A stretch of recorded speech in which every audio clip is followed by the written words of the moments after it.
I was right there, and they were digging trenches.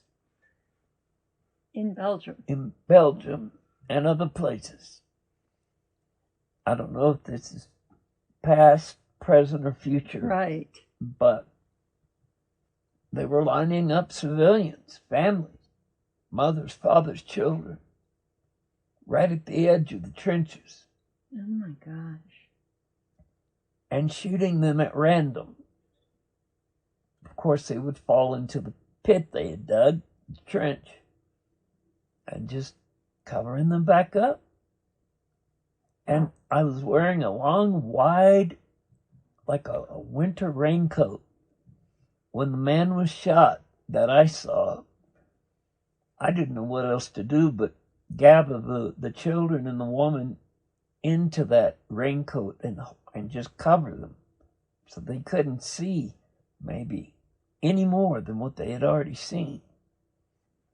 The Blessed Mother came and wrapped her mantle around it, my winter raincoat, which was holding his wife and children. Mm. And they were young. They are young. 7, 8, 9 years old. Mm. Dear God. And Daddy came and wrapped his mantle around the Blessed Mother, so we were enfolded inside of their mantles. Mm. And all I could think of was, please, Lord, don't let them remember this. Block their memories. Block their emotions. Block something.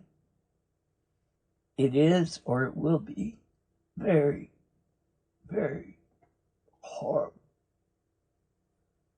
But more and more commonplace along the countries that border Russia.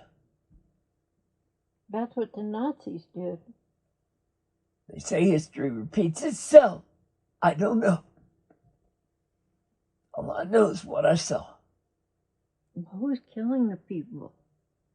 The Illuminati? I wonder why. I don't know. They looked like middle to upper middle class families. You know, maybe the dad was a banker or something. I don't know.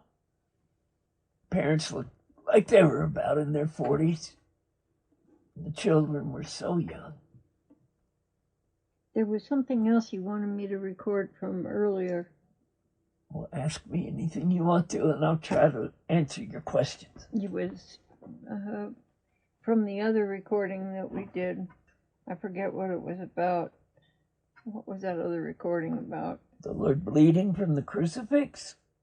Yeah, that's right. I never did get that. The Lord was, real blood. It was a San Damiano cross. Right. Franciscan cross. Bleeding real blood.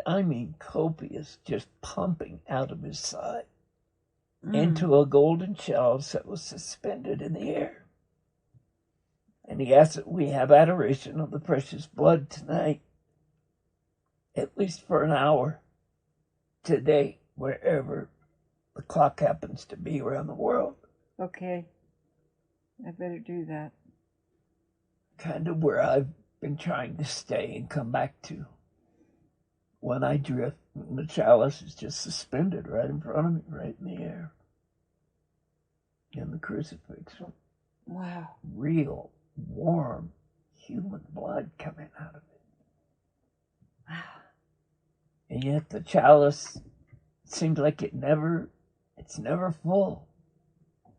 What do you think it represents? That the Lord is never, ever done with souls until that last fatal decision. And he will give everything to the marrow of his bones, to the last millisecond, to snatch these souls from the abyss of hell. Reaching over the edge and snatching them. That's all I know for now.